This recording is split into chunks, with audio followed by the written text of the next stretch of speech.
Hi guys, അസ്സലാമു അലൈക്കും. Welcome to my new vlog. ഇന്ന് നമുക്ക് രണ്ടുപേർക്കും ഓഫ് ഡേ ആയിരുന്നെങ്കിൽ പോലും എവിടെയെങ്കിലും അങ്ങനെ പോകാനെന്നൊരു പ്ലാനിങ് മോർണിംഗിലൊന്നും അങ്ങനെ ഉണ്ടായിരുന്നില്ല. കാരണം കുറച്ച് ദിവസങ്ങളായിട്ട് നമുക്കൊരു ഓഫ് ഡേ കിട്ടിക്കഴിഞ്ഞാൽ അത് വീട്ടിലൊന്ന് റെസ്റ്റൊക്കെ എടുത്ത് നല്ല ഹോംലി ഫുഡൊക്കെ കഴിച്ച് ഒരു മൂവിയൊക്കെ കണ്ട് അങ്ങനെ ഇരിക്കാനാണ് തോന്നൽ. ബട്ട് എനിക്കിപ്പോൾ അവധി കിട്ടിയിട്ട് കുറച്ച് ദിവസങ്ങളായല്ലോ. കണ്ടിന്യൂസ് കുറച്ച് ദിവസം അങ്ങനെ നമ്മൾ ഇരുന്ന് കഴിയുമ്പോൾ നമുക്കൊന്ന് പുറത്തോട്ട് പോകണമെന്ന് തോന്നും. അപ്പോൾ അങ്ങനെ പെട്ടെന്ന് ഉച്ചയായപ്പോൾ നമുക്ക് രണ്ടുപേർക്കും എവിടെയെങ്കിലും പോയാലോ എന്ന് തോന്നി. അങ്ങനെ ബീച്ചിൽ പോകാൻ തോന്നി. അങ്ങനെ നമ്മൾ ഇവിടെ ദുബായിൽ തന്നെയുള്ള മംസ ബീച്ചിലാണ് പോയത്.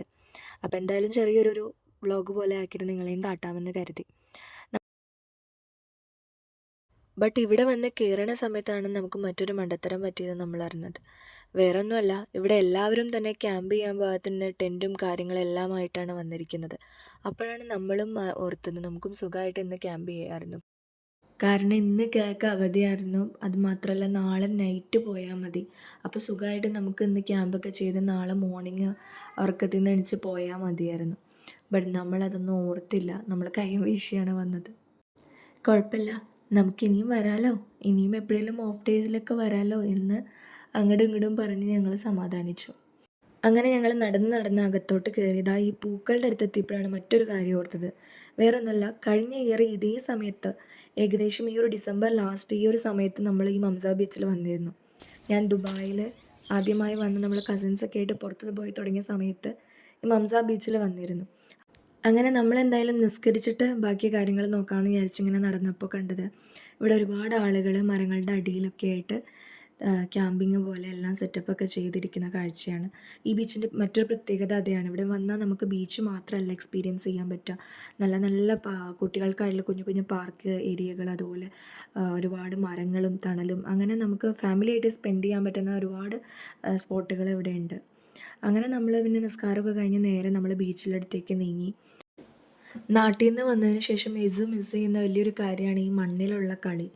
ആൾക്ക് വലിയ ഇഷ്ടമാണത്. അപ്പോൾ അതുകൊണ്ട് തന്നെ നമ്മൾ മാക്സിമം അവളെ കളിക്കാനായിട്ട് വിട്ടു. അവളുടെ കളിയെല്ലാം കഴിഞ്ഞു. അതിനുശേഷം ആളും അബ്ബായും കൂടിയിട്ട് വെള്ളത്തിലൊക്കെ ഇറങ്ങി കുളിച്ച് കയറി. ആ സമയത്ത് ഞാനിങ്ങനെ സൂര്യാസ്തമയം കണ്ട് ഇങ്ങനെ ഇരുന്നു. കഴിഞ്ഞ കുറച്ച് നാളുകളായിട്ട് ഞാൻ ശ്രദ്ധിച്ചൊരു കാര്യം, എൻ്റെ ഗാലറി ഫുള്ള് സ്കൈയുടെ വീഡിയോസാണ്, ആകാശത്തിൻ്റെ വീഡിയോസാണ്. എന്ത് ഭംഗിയാണല്ലോ ഈ ആകാശം നോക്കിയിരിക്കാനായിട്ട്. ഓരോ സമയം കഴിയുന്തോറും, അതായത് ഈ അസ്തമയം അടുത്തു കഴിഞ്ഞാൽ ഓരോ സമയം കഴിയുന്തോറും അതിൻ്റെ ആ ഒരു കളറിങ്ങും എന്ത് ഭംഗിയാണ് അത് കണ്ടിരിക്കാൻ. അതുകൊണ്ട് തന്നെ ഞാനത് എൻജോയ് ചെയ്തു. ആ ഒരു സമയമാകുമ്പോഴേക്കും ഈ കിളികളെല്ലാം പറന്ന് കൂട്ടിലോട്ട് കയറുന്നൊരു സമയമാണ്. അതെല്ലാം ക്യാപ്ചർ ചെയ്യാൻ എനിക്ക് വളരെ ഇഷ്ടമാണ്. അതുകൊണ്ട് അതെല്ലാം കണ്ടിങ്ങനെ ആസ്വദിച്ച് ഫോണിൽ അതെല്ലാം ക്യാപ്ചർ ചെയ്ത് ഞാനിങ്ങനെ ഇരുന്നു.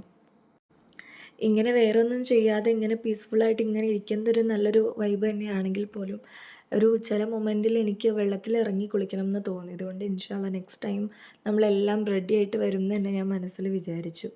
അങ്ങനെ സമയമൊക്കെ ദാന്ന് പറഞ്ഞുകൊണ്ടാണ് കടന്നു പോയിക്കൊണ്ടിരുന്നത്. ഇരുട്ടായി. അങ്ങനെ പിന്നെ നമ്മൾ നേരെ അവിടെ നിന്ന് ഇറങ്ങി വീട്ടിലോട്ട് പോകാനുള്ള കാര്യങ്ങൾ നോക്കി.